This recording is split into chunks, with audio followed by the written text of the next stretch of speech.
Hello, everybody, and happy Monday, and welcome to another edition of Big Blue Kickoff Live right here on Giants.com and the Giants mobile app. Lance Medow, John Schmeelk with you. We'll take plenty of your calls today to give you a chance to react to the Giants draft at 201-939-4513.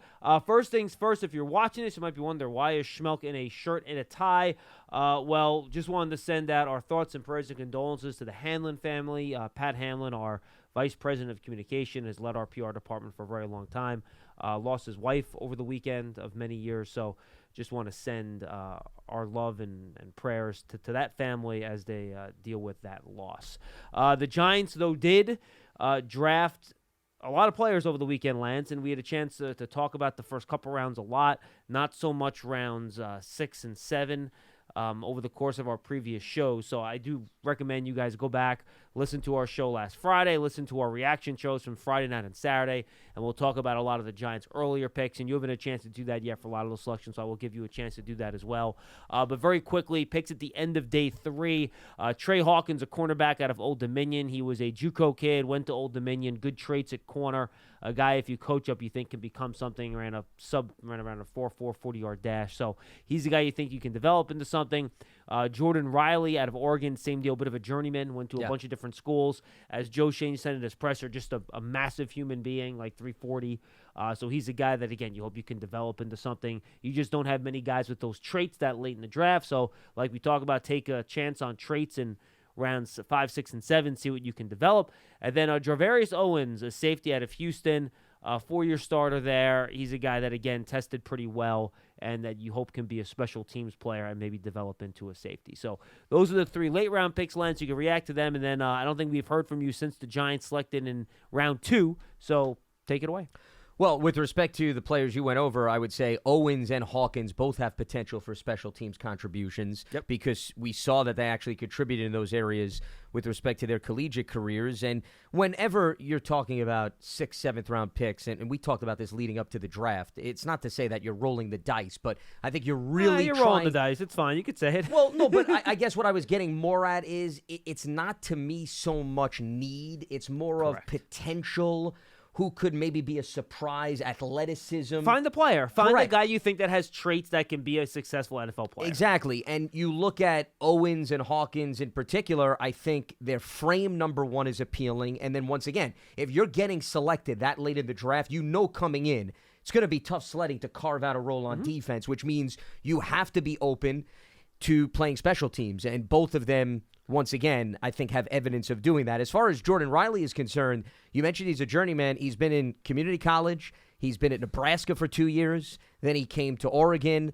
This is your typical run stopper, big body. And remember, DJ Davidson, who I would say, John, fit that profile last year in the draft class, unfortunately missed the bulk of the season because he was hurt. So here's another guy that will come in and compete for maybe being a rotational player, but also could play a role on special teams too, specifically field goals and so forth, whatever it may be.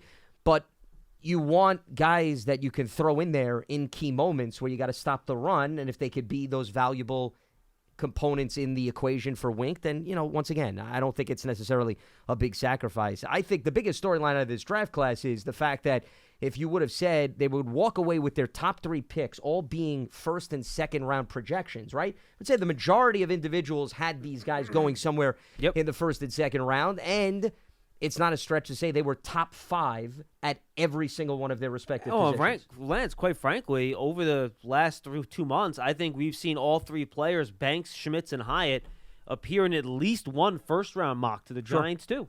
Yeah. Well, and that's why it's about good value combined with need. And I think the Giants achieved that, regardless of what you're talking about beyond the top 3 picks. Top 3 picks alone, I think they were able to accomplish what exactly they set out to do. And now it's a matter of these guys coming in and competing. I would say of all the picks, Deonte Banks, John Michael Schmitz, probably the best chance to come in immediately and grab a starting job. I'm not saying that Hyatt can't start, but remember, you're going to rotate wide receivers. He's going to have to carve out where he fits within this scheme. But those 2 in particular, there's a need for a starting center. The fact that you drafted a guy in the 2nd round and you have veterans but not a lot of experience leads him to a very strong pathway to win the job. And Banks also realistically, he could be opposite of Dory Jackson week 1. That's not crazy at all. Yeah, I think there's a role for Hyatt, too. Again, I'm not sure if he's an 80% of the snap guy in week 1. But again, stretch the field, and the point I've been making with him is that just having his threat out there and that ability to run past cornerbacks, the way defenses will have to play their safeties over the top, I think is going to open up the middle of the field for the Giants' passing attack. And we've seen this Giants front office try to add speed to the offense and explosiveness throughout the offseason, and Hyatt was just another guy that they had to trade up to get to. And, a fourth-round pick is a valuable pick. In a draft like this that was maybe not great at the top but fairly deep, you can get a good player in the 4th round. I mean, just to give you an idea, and I'll have to bring this up here real quickly, around where the Giants would have picked in the 4th round, I'm just bringing up who got picked around there. Let's see, that would have been pick around 25, right? So Isaiah McGuire, who was a good pass rusher, Darius Davis, who was a very fast wide receiver. TCU. Viliami Fehoko, who I know a lot of people think had a lot of promise as a defensive end. Charlie Jones, someone that I've talked a lot about that I really like, a wide receiver, went a couple picks after that. Tyler Scott, another very promising wide receiver, went around that pick, another speed guy. Nick Herbig, a lot of people like him as a pass rusher. He went to the Steelers. So there were a number of guys that went around that area that frankly could help the Giants in a lot of ways. Roshan Johnson went around 10 picks before the Giants went in that situation. You could have gotten Chase Brown, who went in the 5th round, another running back. They got Eric Gray later. But, look, that is a valuable pick. But I think to go up and get someone, and again, I mentioned traits with the later round pick, but speed is something that is expensive. It's not easy to find, and it usually and it doesn't come cheap. So to find a guy with those sorts of traits that have that type of ability to impact a defense in round 3, it's hard not to go up and make the pick to get that guy. Well, you're also talking about somebody that was up there in FBS rankings with respect to explosive plays, 30-plus yard catches. Yeah. Production, a lot of production. And that, to me, was the key ingredient to add to this Giants offense. We talked about it the minute the season ended. And we were discussing, okay, forget positional needs. What does the offense and the defense need to do, John? Okay, on defense, it was you have to stop the run. Okay, so what did they do this offseason? I think they brought in some big bodies up front, specifically a guy like A'Shawn Robinson. Then on offense, it was you have to get more explosive plays because how many times after games did we sit here and break down these 10-play, 11-play drives and hey, sometimes they're going to work out, but more often than not, you're going to get a negative play. You're going to give up a sack. You can't go through an entire season methodically moving up and down the field. It's just not going to work. So Hyatt comes in, and here's a guy that can take the top off the ball, can get yardage after the catch, and can really stretch the field. So I think that fits an absolute need for this offense. Now, he has to come in. He has to prove that he can be consistent. He was a slot guy. Can he play outside? Can he beat press coverage? Far from a finished product, okay? But it's appealing because he provides something that you didn't really have ingredient-wise within the personnel. Yeah, I think there's a level of development, and we kind of talked about this with Quentin Johnston too, but I think it's the same with Jalen Hyatt. I think there's a level of development that still needs to take place for him to be a complete wide receiver. I think there are things you bring him in right away. You could say, all right, if we put him in this role, use him on these types of routes, he can be a really effective player right away, but he's not a complete wide receiver the way Jordan Addison was. I think if you would have gotten him, say, in the first one of the best route runners in the class. Exactly. Yeah. So, like you mentioned, Hyatt barely faced any press because of how he was used. They put him in motion. They stacked him with another wide receiver, so you couldn't really press him. He was in the slot more than he was outside. He's going to be more of an outside receiver in the NFL. That's just his ability. Didn't run a complete route tree. But again, just that unique elite trait of speed. I mean, you don't have to go back and watch the All-22, folks. Just go watch Jalen Hyatt's highlight film. It's him running straight or running a post and just running past people. That's what the highlights are. And if you dig deeper into the tape, there's not a ton more there. It's basically slants, hitches, 9 routes, which are fly routes, and posts. That's basically, what he ran, and he was good at them. And he did a pretty good job catching the football. He was good at the catch point. So I think that's where you use him right away, and you see where you can develop him. The other thing that's interesting about Hyatt, and I'll throw Eric Gray into this conversation too, the running back they got in the 5th round out of Oklahoma, who actually started his career at Tennessee and was teammates with Hyatt before Jeremy Pruitt was ultimately fired, and they brought in Josh Heupel. But they both are coming off their best seasons in college. And while maybe that not be the end-all, be-all factor when it comes to evaluating a prospect, but I think you like to see a prospect that you bring in via the draft that's trending upwards in terms of his development. And Hyatt and Gray, of course, took advantage of more playing time and being more prominently showcased within their schemes. But that, to me, is appealing, that you're coming off maybe scratching the potential of what you could do, where you didn't come in day one and you weren't always the number one wideout. You didn't have one 1,000-yard season after another. Eric Gray wasn't getting 1,000 yards on the ground and running for 15 touchdowns. So you got maybe a sniff of what they could do, and now you hope that once you get them in-house, you can continue to develop them. And the role for Eric Gray is going to be tough because obviously he has Saquon Barkley and a few other guys ahead of him, but that's a pick where maybe in 2023 you don't get a lot out of him, but maybe when free agency comes up for some of these other guys, 2024, 2025, he now plays a much more prominent role within your offense. Yeah, whatever, Eric Gray, in terms of grade on him. I think I had Eric Gray as looking for him here. I had him as a third-round pick, along with Chase Brown. So those two players end up going around 5. I think both are very good players. Gray can catch it. He's quick. Yeah. He's not super fast, but he can make people miss. He doesn't have that long speed, but he's a really good receiver. He's kind of got that low center of gravity. He's only 5'9", but he's a little bit stout. Yeah, plays tough. Catches the football well, good contact balance, doesn't get knocked down easily. So I think he's a really good player, and I think he can help you on third downs right away.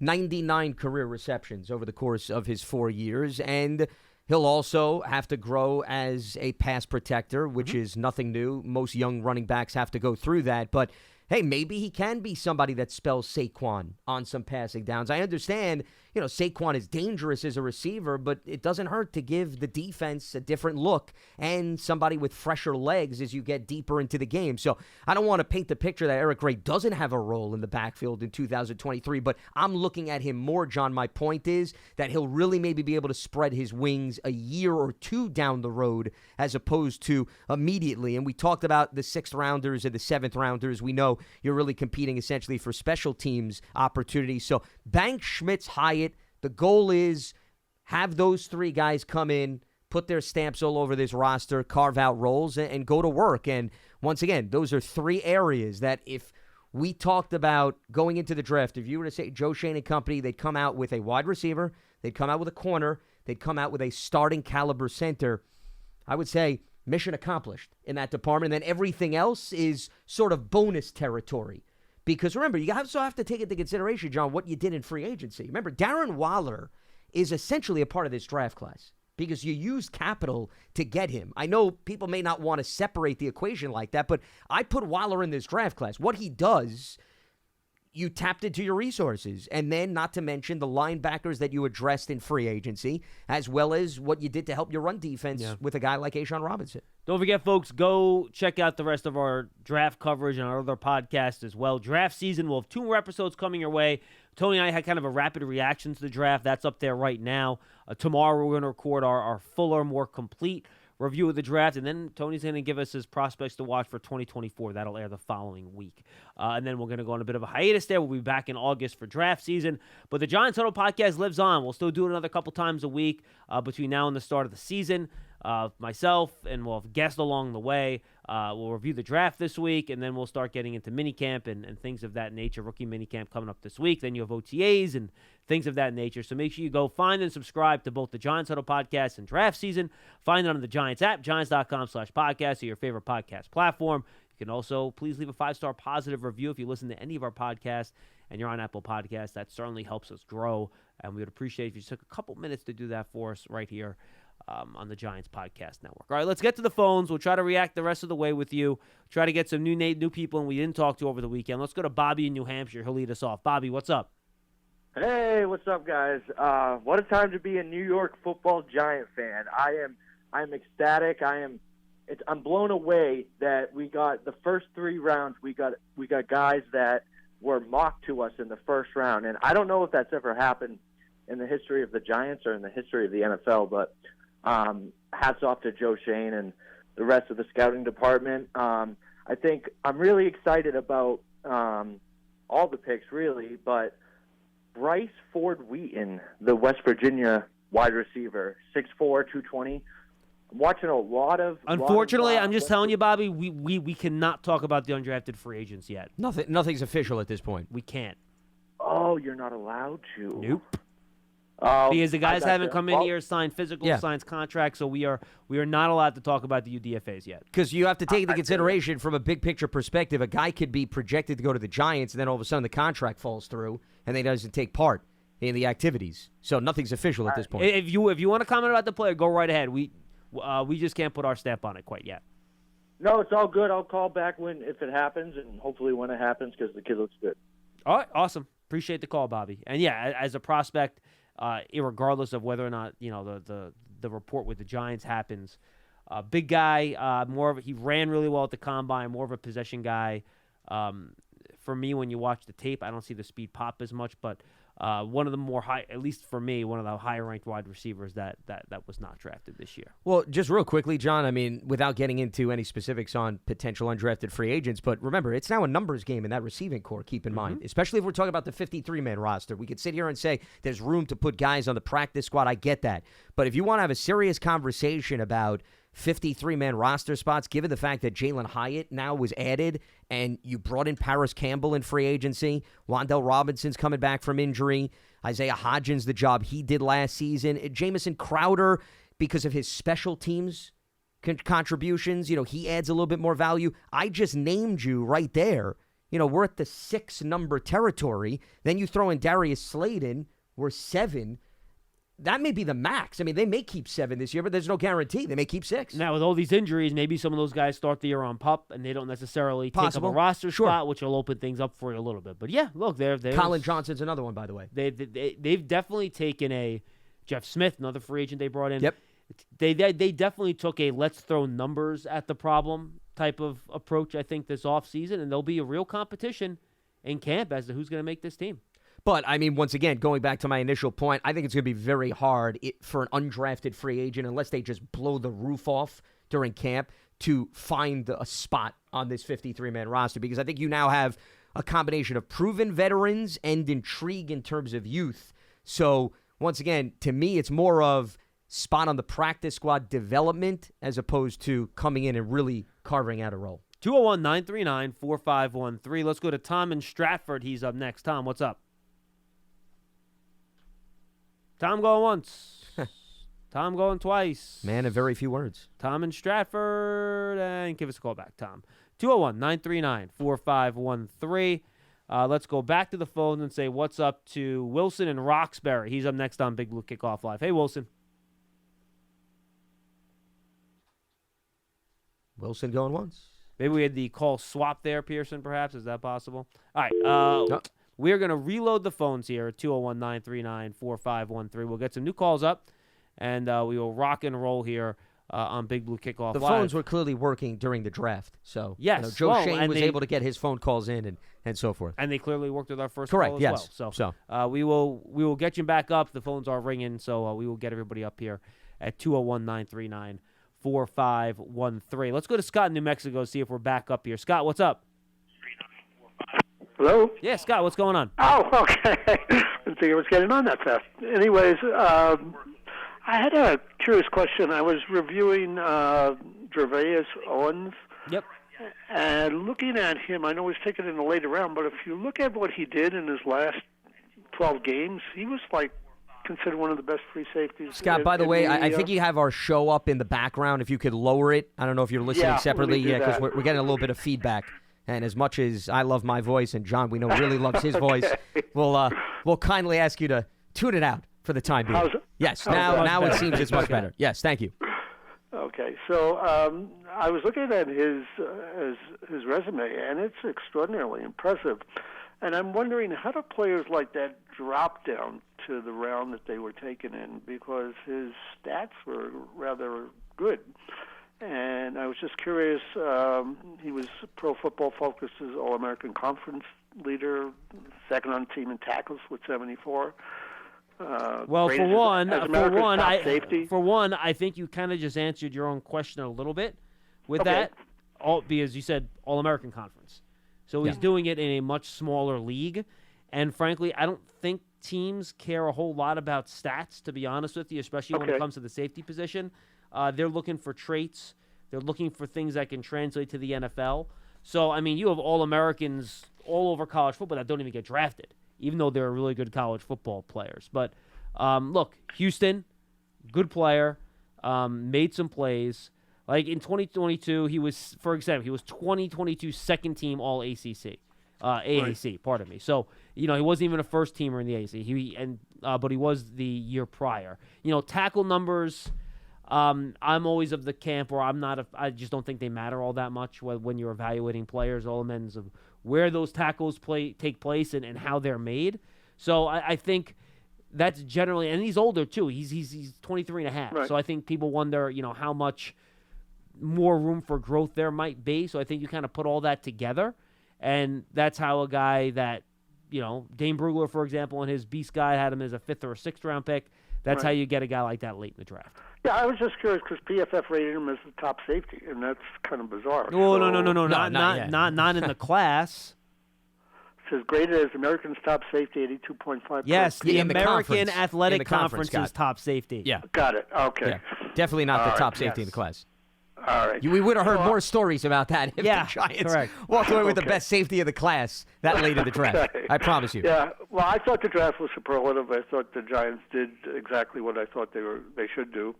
And I'm hoping that of the players that you think that were taken, forgetting the unrestricted free agents, how many, it's hard to say, but how many players generally do you think will actually be able to make the team? And I'll take your answers off the air. That'll make the 53. I'll guess one of the 7th round picks won't make it, so I guess you'll probably, my guess is you'll have 6 from the actual drafted player list. Yeah, I think 5 to 6 is a safe bet. And once again, it depends on what happens with injuries. Maybe that boosts the number up. I think, obviously, everybody through round 5 is safe.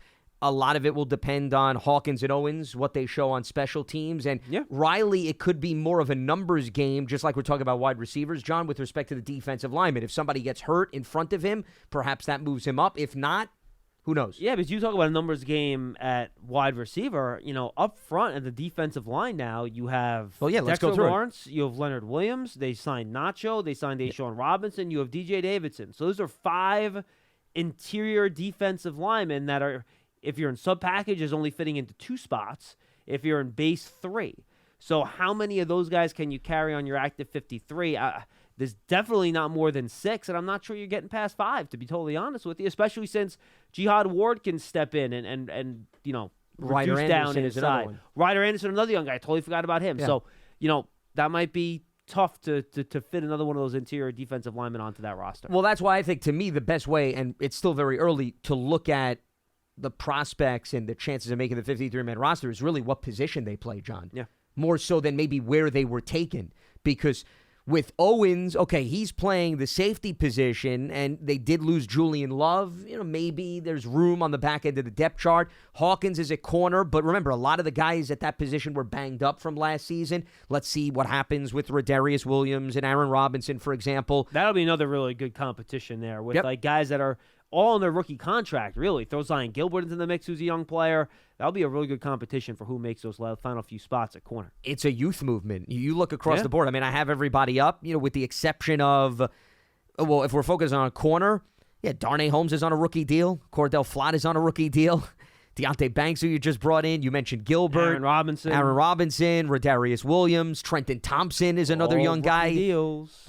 And Terrell Burgess is also a young guy. He hasn't been in the NFL that much. I mean, he has some experience, but we're not looking at a lot of veteran presence. And then back there. Bobby McCain's a safety, but he's going to play slot corner too, so he's in that mix as a vet. So, I think there'll be a lot of competition at that spot too. So that wide receiver cornerback training camp battle that we'll be keeping an eye on, that's going to be a lot of fun because it's going to earn roster spots. And that's good. Up and down the roster. roster. That's how you want it. Absolutely. 201-939-4513. Don't forget to join Beth Dable and Marie Shane for Sleep Out Women Unite on Thursday, May 4th to benefit Covenant House, New Jersey. Women will join in solidarity and sleep on the field of MetLife Stadium to support youth overcoming homelessness and survivors of human trafficking. For more information, visit sleepout.org. Rich in Virginia is up next. Hey, Rich. Hi, John and Lance. First of all, kudos to you guys and the entire BBKL staff for fantastic off-season coverage, and the draft was just, you guys knocked it out of the park. Thank you. Yeah, appreciate it. As a Giant fan since 1961, it's so refreshing to see real competent leadership by Joe Shane and Brown and the entire team he's put together was A+ on this draft. So I have two questions. One of is against one of our most hated teams. How in God's green earth did Philadelphia get two draft choices in the first round when they traded for A.J. Brown? They had to give up something for him. How did they get those first round picks? Well, they one of them came from a trade down with the Saints. Yeah, the Saints was when they moved up to get Chris Olave last year, and basically and he didn't do it this year, but what Howie Roseman, the general manager for the Eagles, has done every year, is that he takes a pick and he moves down, and he stocks picks for the following year. So people always like, how do the Eagles have all these picks? Well, every year they move down and they get picks from the following year. They did the opposite this year. They actually traded a pick from next year's draft to ready to draft Keely Ringo in round number 4. So they're not going to be stock loaded with picks next year, though I'm sure they're going to get a fair number of compensation and compensatory picks because of all the guys they lost in free agency. Gardner Johnson. Correct, all those guys. So, and, the 2 linebackers, too, that left. T.J. Edwards. Yep, 100%. So they're going to have fewer picks next year, but they get a lot of comp picks all the time, the Eagles, and they also always trade down and stock picks for the following year. So that's how they get those multiple picks year in, year out. The other thing you have to keep in mind is, and I've brought this up on the show numerous times, they draft about a year or two ahead. Mm-hmm. So I think they're in a position where they can afford to cough up some draft picks, to your point, from 2024, because you drafted Jordan Davis and Jalen Carter in consecutive years. They're both now on rookie contracts. Even if you lose another guy in free agency next year, John, there's not going to be a huge hole up front, and we've seen that with respect to the secondary, like Keely Ringo. I mean, he may not be a guy that's going to play immediately. He's probably going to. If they're healthy outside, he's not going to play. Yeah, you got Darius Slay, you got James Bradbury, and Avonte Maddox. So it's not as if you're dying to get another corner on the field. So that gives you the ability to know when you could sacrifice a pick and know when you may be in a position to be aggressive and move up. Yeah, as much as we abhor them, I do tip my hat to Howie there, and I'm hoping that not every one of those picks that they have is going to make the team. So I'm hoping after cuts we can pick off some of their guys. Well, I wouldn't bank on that. Something tells me all those Georgia guys, considering where they were selected, are ultimately going to end up on the roster. Yeah. The other thing, and I'm a WVU fan, and I've seen every one of Bryce Ford Wheaton's games. Can I brief you on him? You don't. Yeah, no, go right ahead. Go right ahead, please. Okay, so both my girls went to WVU, so I've seen every one of his games. I wrote into Big Blue today, one of the Giant sites. Anyway, he's kind of analogous to a more physical Plaxico Burress. He is 6'3", not 6'4", about 215. Very, very physical kid. Overall, pretty good hands. If anybody watched that Pittsburgh game when that ball went through his hands and the Pittsburgh kid picked it off for a pick 6, don't let that influence you. The thing, if you look at the numbers, they're not Herculean, they're not super. But you got to realize, since Will Greer left and went to the NFL, and that's who David Sills played with, the quarterback play at WVU has been average at best, really. So that's a big factor in Bryce Ford Wheaton's production. But what blew me away, and again, I've seen every one of his games, his numbers at the combine, he ran a 4.3 and change 40. And this kid is 6'3", 215 plus. Now, he didn't look that fast on tape to me, though, and I'm curious if I was curious if you were surprised he ran that fast, given how much you watched him too. I was shocked, John. I couldn't believe it, because my son-in-law is also a WVU grad. We watch all the games, and he's at least for 4 years he doesn't seem to be 4.3 speed. But anyway, I really am happy for him to see if he can try to make the team. I think he could be a practice squad guy, and he gives you, Datino. I wish Datino was there. He's one of his skyscrapers. Sure. We don't really have a super, tall wide receiver besides, the tight end. So I think he's, hopefully he's going to maybe make the practice squad, and unfortunately probably, unseat David Sills. But they are loaded now in that wide receiver corps, and I'm just so happy, Anyway, I'll take the rest off here. Great job, guys. Thanks so much what you do for us diehards out here. Excellent scouting report, Rich. We appreciate that.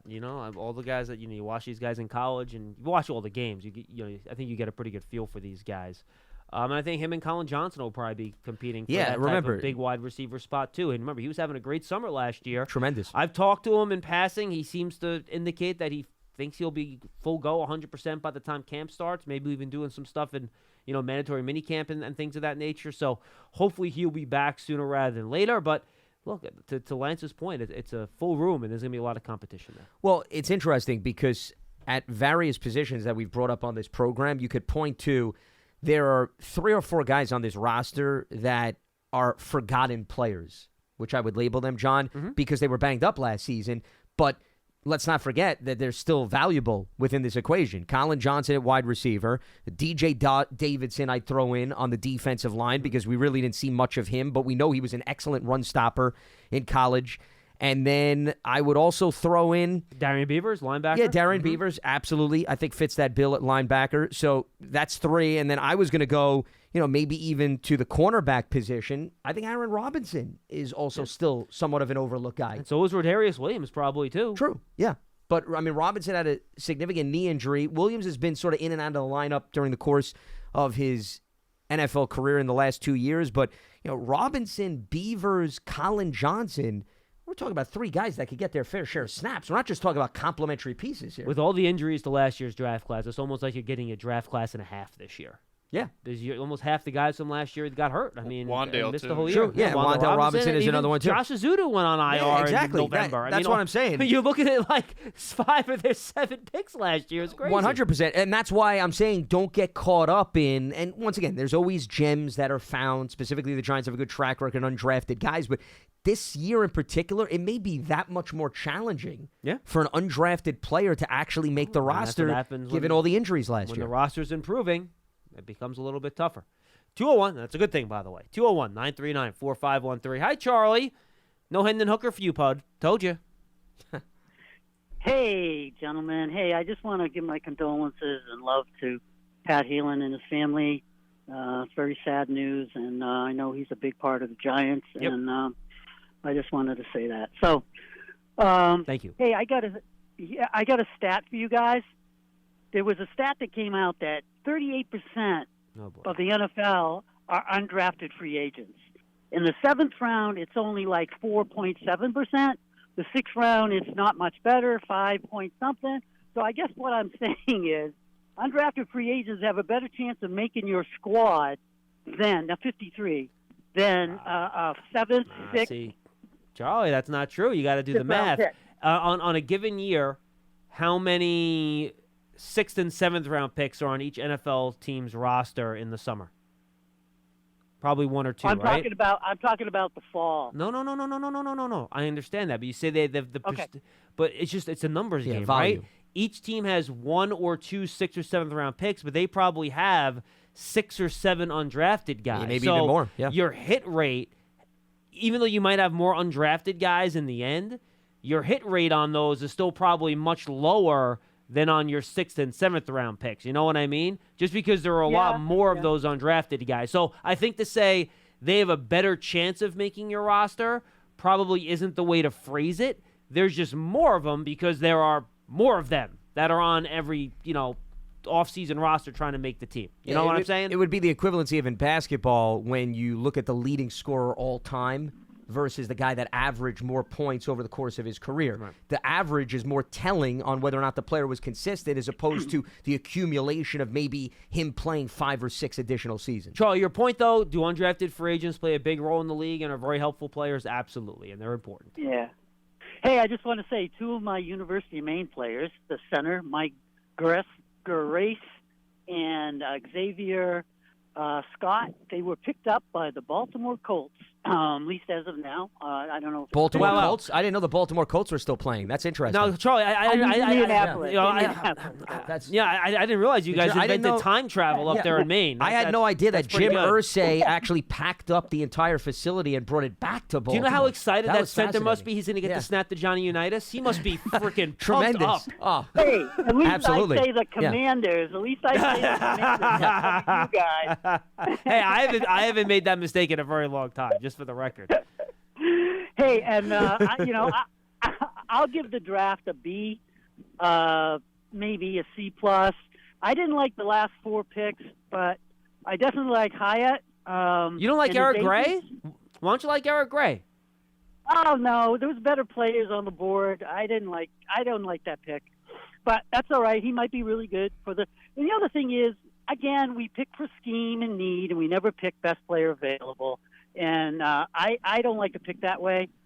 If you look at the Ravens, they always pick best player available, and they got a truckload, and so did the Colts. But it was an okay draft. I'm not saying it was horrible. I like Hyatt. I think his agent should connect with the Hyatt Resorts and That's hotels, already and been I done. If you did your homework, he already had the deal in college, Charlie. Did he? Oh, Yes, that's great. he's already That's had great. that deal. Yeah, because he almost gave, he actually offered, I believe, all of his teammates an opportunity to stay at a hotel during one of their bowl games or something like that. That's how good he's had it in terms of deal. Yeah, absolutely. So you don't need to give the advice to the agent because the agent and the NIL dealer is ahead of the game. Thank you, Charlie. Yeah. Hey, thanks, guys. Appreciate the call. I love it how. Go ahead. I thought the Giants did pretty much pick the best available guy in most rounds. I mean, look, I'm not an expert on 6th and 7th round picks. I'm not gonna say, I think this guy out of Southwest Missouri should have been the guy in round 7. I mean, I'm not gonna make. It's a shame we didn't get Charlie's opinion on who was still on the board at the time. Yeah, would have loved to have heard and that. frankly, the Ravens draft was it was okay. I didn't usually I'm wowed by what the Ravens do. I thought they were pedestrian, average. They were fine. But I didn't think anything they did particularly jumped out to me. The Baltimore this Colts, year. though. Oh, yeah. Yeah, they that's true. nailed it, man. Absolutely. 201. Going to be talking about that for ages. Yeah, absolutely. 201-939-4513. Yes. No, what I was going to say is I find it comical. Charlie, he goes, my guy's from Maine, and then he butchers both of their names. Did you notice that? I came this close to saying Charlie. No, I mean, I wasn't going to let him off the hook on that. I came this close to saying Charlie. Clearly, you're a really big fan of these guys. You can't even pronounce their damn names. You can tell every weekend he sits down, he watches every single snap of Maine football. Yeah, I mean, if that wasn't obvious, I don't know what to tell My guys from Maine, Jeff Narducci. I mean, the level of execution on that phone call left a lot to be desired. My goodness. Let's go to Phil in North Carolina. Goodness gracious. He's up next. How you doing, Phil? Hey, guys. Good show. Thank you. And, we're good. Thanks for the coverage over the weekend. Thank you. It was fantastic. I guess, I think you touched on this. The difference we had between, I guess, on our board between Baker and I guess Porter. I'm sorry, I'm thinking back to the other DeAndre. Or first,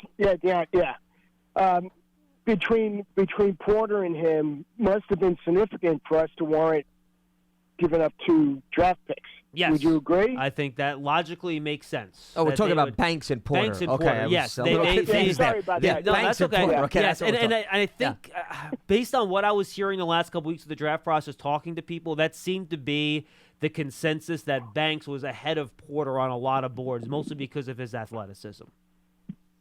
Yeah. So, I think this is a new regime. I hope it works out because this is what I was thinking about with Baker. Is our Banks. first round? Banks. Yeah, no. Well, no. I got it right this time. Oh, okay. I was thinking back to our 2 previous. I got So it. 2019. Okay.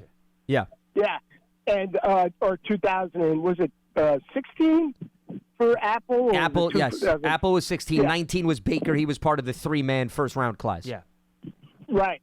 So I guess I'm hoping that this one, Banks, does not follow that trade. That he's going to be a much better pick than those 2.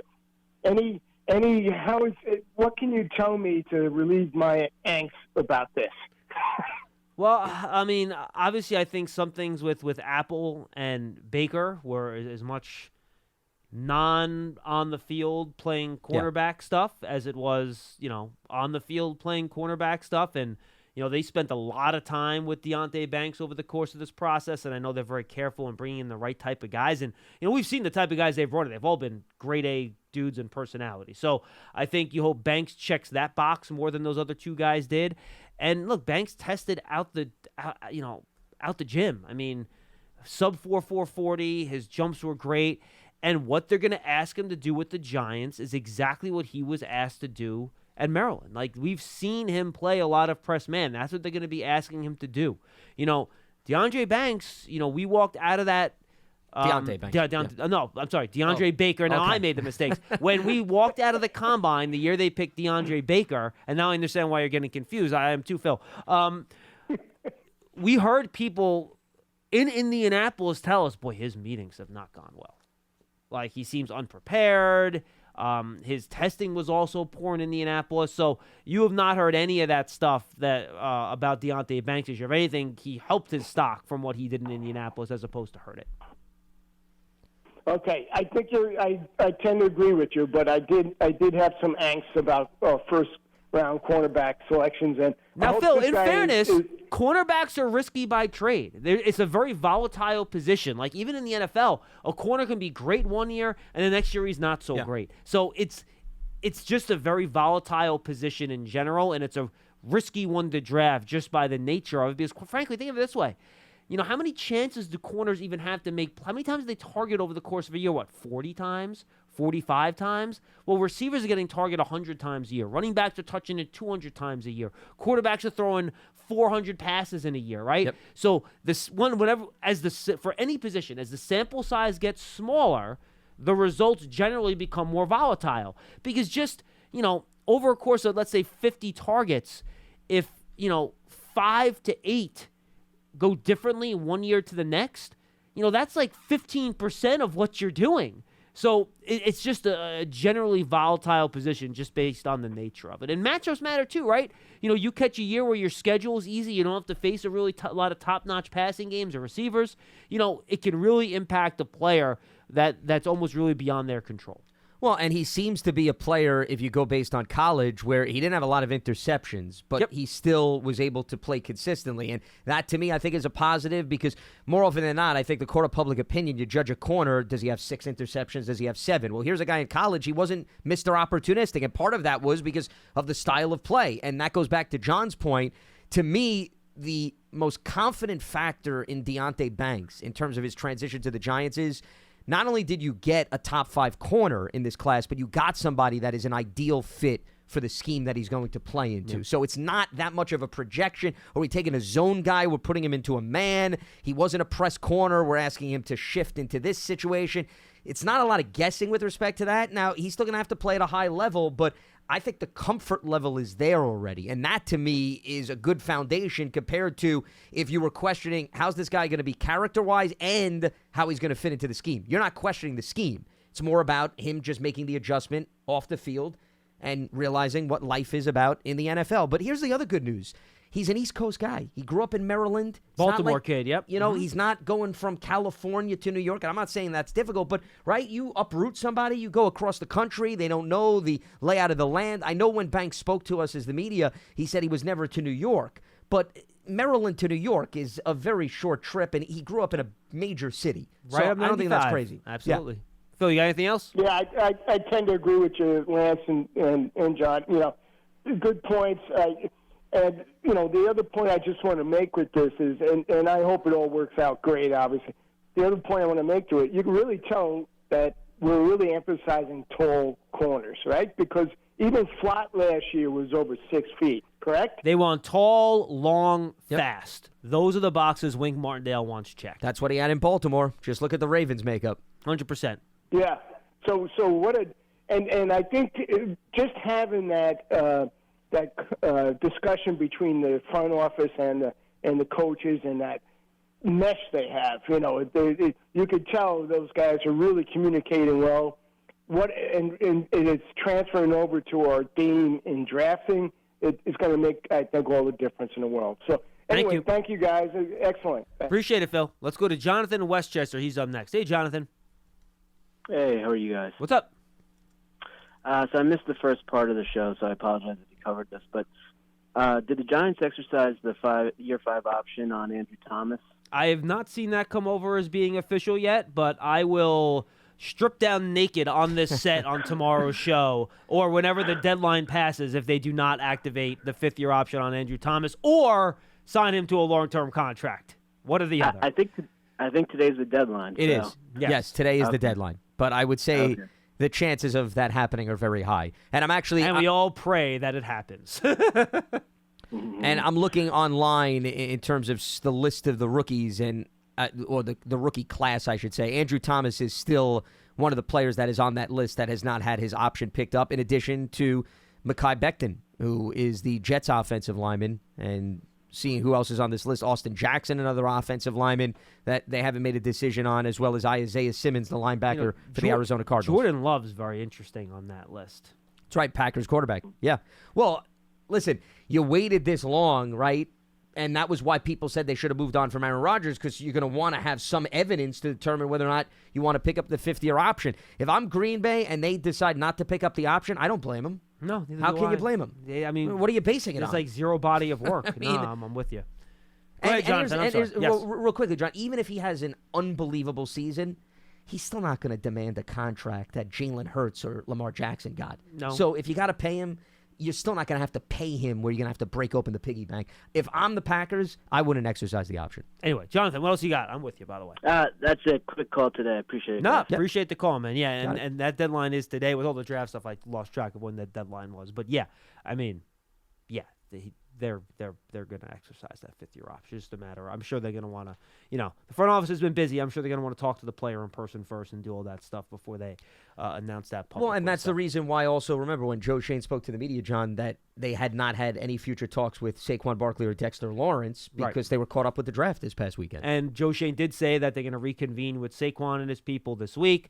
They've had more dialogue with Dexter Lawrence. That'll continue as they move forward here, as they try to work out 2 long-term deals with 2 of the young players on this roster that they really do value. And I don't think he was asked about Xavier McKinney specifically, because he was not asked He's also McKinney. Entering the last year of his rookie contract, so that'll be something else we can because keep he an eye clearly on. was not a first-round pick, so you don't get the fifth-year option. Correct. A little different. Let's go to Jim in New Jersey. He's up next. Hey, Jim. Hey guys, first I couldn't let this day go because you're going to want to be. I'm sure you'll be glad to be done with the draft after today. But I couldn't let it go without saying thanks to both of you about the coverage. Lance mostly with the BBKL and the interviews with, oftentimes with Paul, with the teams, the schools, terrific stuff. Really enjoyed that. But John, I will tell you, your coverage, holy smoke. One thing I'd say about it is it kind of colored my take on the draft because I followed so much of it. And that's led me to kind of one observation and then one question for you, if I could get them in. Yeah, absolutely. Thank you, by the way. Appreciate that. No, it was terrific. Both of you, really terrific stuff. Hey, actually, Paul was terrific, to be honest with you, on the questions with the. He was fine. He was okay, but yeah. He was. Yeah. That's fine. We'll pass on that. Anyway. He'll pat himself on the back a few times. Yeah. Fiegels was wonderful, by the way. Jeff was great. He didn't say a word, but he was fantastic. Yeah. How was Pearson? Pearson was okay, too. Also great. All right. Nobody hit the buttons better than Pearson. Yeah. But anyway, the observation I'd make, John, is, I really feel as though the Waller trade was, as I watched this draft kind of unfold, is really kind of, looming over this draft. And what I mean by that is 2 observations that you consistently made when you asked questioners. One, you were always high on Dalton Kincaid. You kept mentioning Dalton Kincaid. I also, watching, film of the guy, very impressed. I am quite pleased he is not down in Dallas with the Cowboys. That would not have been fun to watch for the next 10 years. He, Mayer, or Laporta, I'm glad they're not there. Yeah. But my point about Kincaid, and really about the Waller trade and how it. Schoonmaker's pretty good though too, by the way. Good player. Schoonmaker out of Michigan, they got around he went too. to the Cowboys. He's a good player. No, I'm hoping he will be only average. Let's say that. Fair. But the thing I was saying about how the Waller deal kind of loomed over this draft is, without the Waller deal, you've got pick 100, and it's not incredible, but you saw what they did with 160 and 128 in the 2 move-ups. And there's another draft where the Waller trade doesn't happen, where you can use 100, 128, and 160 in a different way. You might have used it in a way that might have brought you, and I'll give it away here. I'm sort of, if Charlie loves Maine players, my kid goes to Boston College. I'm a big, Zay Flowers guy.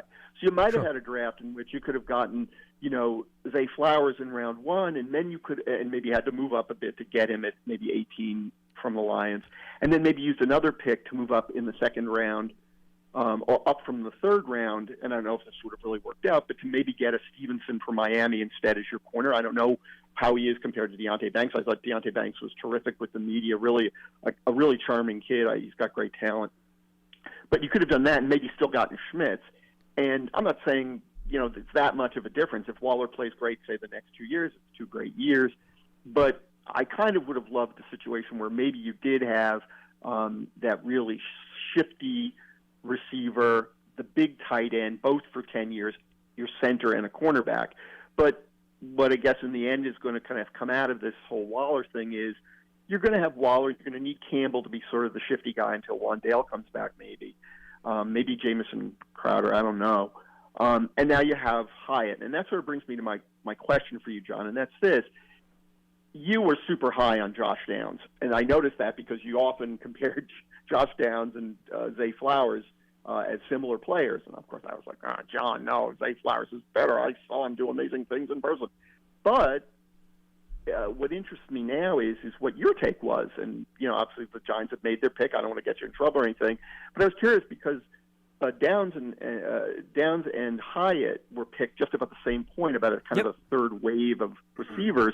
And I'll take this off the air, but I'm curious kind of, when Hyatt was picked versus Downs, because even on, draft season, you were like, wow, Downs went lower than I thought he would.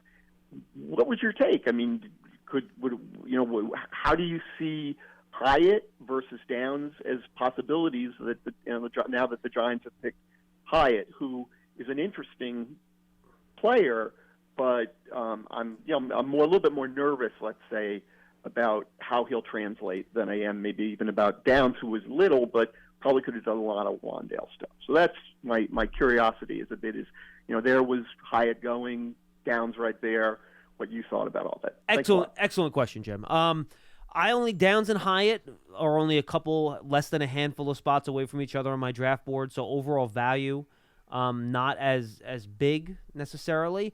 And in a vacuum, if you tell me and I have a blank slate of a roster, who would I rather have in my team, Josh Downs or Jalen Hyatt? I'd probably rather have Josh Downs. I think he's a better all-around wide receiver. I think he can help you now. Now, here's the problem. He's a slot guy. I think Flowers, and in the end, Flowers was rated higher than Downs on my board. They were next to each other in terms of wide receiver rankings, but Flowers was probably around, 10 spots higher, just because I thought he was a bigger downfield, big play threat than Downs was in terms of speed and explosiveness. But I thought Downs was probably a better route runner, in my opinion. I thought he actually caught balls in tight coverage a little bit better than Flowers did. But again, it depends what you want. And that's what it comes down to with Downs and Hyatt, right? And I think even though I like Downs in a vacuum as the better player, and I think I'm in the minority there, to be honest with you, I think most people probably had Hyatt above Downs. I think for the Giants, and something else we've talked about, Lance, all draft period, is that they got so many guys that can play inside in the slot. Wandale Robinson, Paris Campbell, Sterling Shepard when he gets healthy, Jamison Crowder. Go down the list. Yeah. It's long. I did not want the Giants to draft a slot-only guy. And while I love Josh Downs, I did not necessarily love him for the Giants. I think Jalen Hyatt as an outside speed guy, even though I bet you Josh Downs is going to have more catches and more yards than Jalen Hyatt in year one. And that's fine. Well, he's a great fit for the Colts. I love because they have Towers on that team, so he's exactly what they need to differentiate. You want to create easy throws for Anthony Richardson? Josh Downs is going to get peppered with those the whole year. 1,000% agree with you. Great fit. Pittman and Pierce are big guys. Yeah, and one of the reasons the Colts draft class was actually I thought it wasn't even because of the Richardson pick, it was because everything else they did is the reason why I love the Colts draft class so much. But, I think for a fit for the Giants, I think Hyatt's the better fit, based on who's on the roster, what they needed to complement what the Giants want to do on offense to get more overall speed. Well, and we talked about that leading up to the draft. I said don't get caught up in the size of a guy. That's just my personal opinion. But if they had both of those guys, and we don't know how high they were on Downs, but if they had a conversation with 2 wide receivers and you look at your roster, to me, if you go in the direction of Hyatt, to me it's a no-brainer if the deciding factor is we don't want to duplicate what we already have on the roster. And that's when need and fit comes into the equation. If the guys are really close to each other on your board, then need and fit is the more determining factor of who you draft, if they're close. I also think speed was a huge sliding factor because remember, and not that Joe Shane is going to tell you that he wasn't enamored with Jalen Hyatt after he picked him, but he did talk about going to that Alabama game, right? Mm-hmm. And getting there a little bit late because his flight was delayed and staying out on the field in the early portion of the game and really seeing Hyatt's speed up close and personal as opposed to up top in the press box. And when you hear stories like that, guys leave a certain mark in the minds of executives and general managers, and it just seemed like that game in particular, if it came down to Hyatt versus another wide receiver, I think Shane was going to heavily lean towards Hyatt because of what, again, he experienced in person. And then that matters. And Jimmy, we'll get to you in a second. Don't worry, I promise we'll get to you. The first part of his call I thought was interesting because we've talked about this too, the Waller trade, right? And then we've also talked about how great this tight end draft class was. So I was kind of torn. I'm like, oh, you're not going to be able to get one of these tight ends now. And, like, you look in and, like, oh, I like this guy. You know, you could have put Kincaid in the first round. He was sitting there for you at 25. Oh, how exciting would that would have been. But now that I did think about this yesterday after I was lamenting the Knicks loss to the Heat in the afternoon, and I was sitting there, and I'm thinking, all right, if they didn't make that Waller trade, they would have had the extra third-round pick. But I think it would have left another need on the board where you feel like you almost need to add 2 weapons in terms of pass targets for Daniel Jones instead of maybe just 1 in the draft. And then, well, to the caller's point, do you feel all right taking the corner in the first round? Do you feel more pressure to go wide receiver there if you don't have Waller already on the roster? Do you feel pressure to pick a tight end there? Then you get to round 2. Well, we need a starting center. Oh, but Tucker Kraft's there. Yeah, we need a weapon in the passing game. And then those decisions get much, much tougher, which is why if it was like a first-round pick or a second-round pick for Waller, maybe then no, you don't do that. But you're sitting there in the third round, and you know you look at the guys that would have been available at that selection, and I could even bring that up, and I don't really think there was anybody necessarily that would have been available with that third-round pick. And I'm going to bring up round 3 right now, and the Raiders had the Giants pick in that round at, I'm trying to find the pick. That was the compensatory pick that they said. Yeah, it was Trey Tucker, right? Trey Tucker, the wide like, receiver. Trey Tucker's fine, but no. Like, Darren Waller, dude. Like, Darren Waller 10 out of 10 times. Ricky Stromberg went before that pick, a potential starting center. Josh Downs, Jalen Hyatt, we talked about them. They went before that. Riley Moss, a corner that we really liked. He went before that pick. So, yeah, a guy like Keely Ringo would have been there. Other guys that went at the top of the fourth round. I'm looking in the ballpark. I mean, Darnell Washington went slightly ahead. Just to give you an idea, he's a tight end, of course. And apparently he had some medical stuff, which is why that apparently dropped. A knee issue. Jacoria Bennett was a good corner that went in the top of round 4. But I think given where that pick was, I'm sitting there and I'm like, you know, and I liked the trade to begin with, so I really didn't need much convincing. But I think when you looked at the players that were there, and what Waller adds to your team as a weapon on offense, I really think it was a no-brainer. Well, Waller's a proven commodity, and you know my philosophy is when you could take the unknown, especially a compensatory pick, and turn it into Darren Waller, I really don't see that being even something worth debating, because as good as Dalton Kincaid is, and I do think he's going to have a promising NFL career, I think Waller, you've seen what he could do already in an NFL uniform. Well, you want Dalton Kincaid to become Darren Waller. Yeah, exactly. So you already have the guy that's the finished product, essentially. You're ahead of the curve, as opposed to having him develop. And tight ends, by the way, usually take a year or 2 to get where they need to go. It's a very, very complicated, tough position to transition to. Like, these guys don't usually impact right away. Sure. The other thing that I would add is, I'm not saying it's his strong suit, but I think there's more of a willingness from Waller to block than there would be with Kincaid, too. In the immediacy. I would put them, maybe in the immediacy. I would put them both in the same category. Well, yeah, once again, probably don't want the block. No, I'm not saying that he's, but with his frame, if I had to expose Waller to that, I'd be a lot more comfortable doing that than Kincaid in his rookie year. This year, 100%. Yeah, sure. the other part of the conversation with respect to the previous caller was that maybe they would move up to grab Zay Flowers, who went for the Baltimore Ravens pick. I don't know about that. If you had the compensatory third-round pick, if that would have given you ammunition to get Zay Flowers, because I would say what prevented them from moving up as it was to get Zay Flowers? I think they would have just stuck and picked. Yeah. So I don't really think that changes anything. Or moved up the one like they did previously. Yeah, but what I'm saying is I don't know if they would have said, oh, we're going to take the compensatory pick, we're going to wow Baltimore or somebody, the Chargers, the teams that were picking the wide receivers, and they're automatically going to agree to give us their spot, vice versa, because a lot of those teams that took wide receivers, I think they're very content with that selection based on those 4 guys that went. They wanted those players. Exactly. So who's to say that you would have been able to move out to jump them to get Zay Flowers? That's my point. Let's wrap it up with Jimmy up at Fodham in Rose Hill. Jimmy, what's up? Hey, John. How are you? Good. What's going on, Jimmy? I'm doing well. How's everything? Listen, just to echo what everyone else has said, the coverage over the weekend was phenomenal, and so kudos to you guys. Thank you. As far as Pat is concerned, just a quick story. John, if you remember, I met you at the town hall meeting back in 19, and I saw Pat walking through the halls, and I asked him if you were working that night, and he actually went out of his way and tracked you down, and as a result, I got the opportunity to meet you. So again, condolences to his family. Very nice guy. Listen, I know you guys are up against it, so just one quick question in terms of undrafted free agents. Yeah. Can these guys sign more than one contract? Nope. They can sign with one team and one team only. Yeah. They can try. They can try out at multiple teams, rookie mini camps as a tryout player. But in terms of signing a contract, no, it's only with one team. Oh, because the confusion was initially, my boy, Demorat.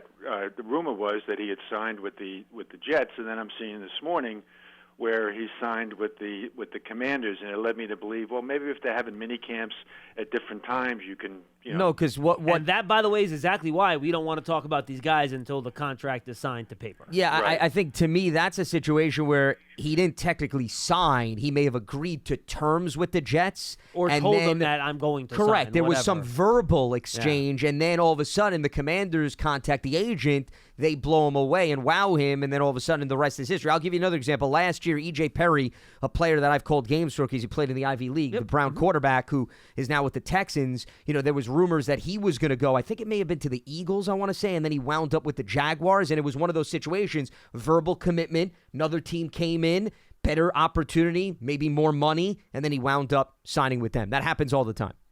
Okay. All right. Well, good. Just in terms of our own rumored undrafted free agents, which I know you guys can't talk about, but there's a guy that's rumored to have been signed that I am very, very intrigued with, and that's this kid, I believe it's Troy Brown out of Mississippi. He spent 4 years in the MAC, which is a good conference, granted, not Power 5, but in his 4 years there, he was three times was voted first team All-MAC. For his, I guess, COVID year, went down to Mississippi, played kind of a hybrid linebacker safety position. The kid's about 6'1", 210 pounds or so, and I'm intrigued.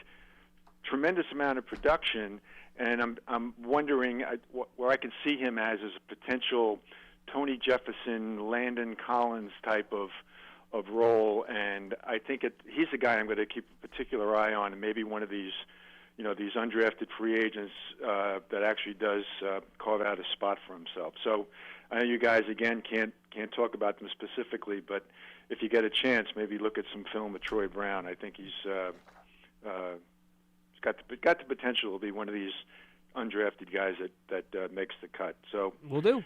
With that, I'll let you guys go. And again, great job, and look forward to hearing more as the weeks progress. Awesome. Thank you, Jimmy. Appreciate the call. And by the way, thanks for the calls out there and the listeners. You guys filled up the phone banks on all of our reaction shows, even the ones that were like 11:45 at night and everyone's trying to go to bed. But you were there, and you did a great job. So appreciate you guys listening. And if you guys didn't listen to our content and call in and give us our hits on the website and on podcasts and all that stuff, we wouldn't be told to do all this stuff. Since you're listening, that's why you're able to do it. So we definitely appreciate your patronage. Brown, by the way, started at Central Michigan and then ended up at Mississippi. That was his pathway to the SEC. Hey, Giant fans, take your fandoms to the next level with the season ticket membership. Stay connected to the club all year round, not just on game days. Memberships are now available for the 2023 season. To learn more about all the exclusive member benefits, visit Giants.com/tickets. Limited inventory is available, and while you're online, go download Giants TV, the Giants official connected TV streaming app. It brings original video content and game highlights on demand and direct to Big Blue fans, including all of our shows that we do here that are also podcasts. Giants TV is free on Apple TV, Roku, Amazon Fire TV, and the Giants mobile app. For Lance Medow, I'm John Schmeelk. Tomorrow it'll be Howard and I reacting to the Giants picks. We'll see you next time on Big Blue Kickoff Live.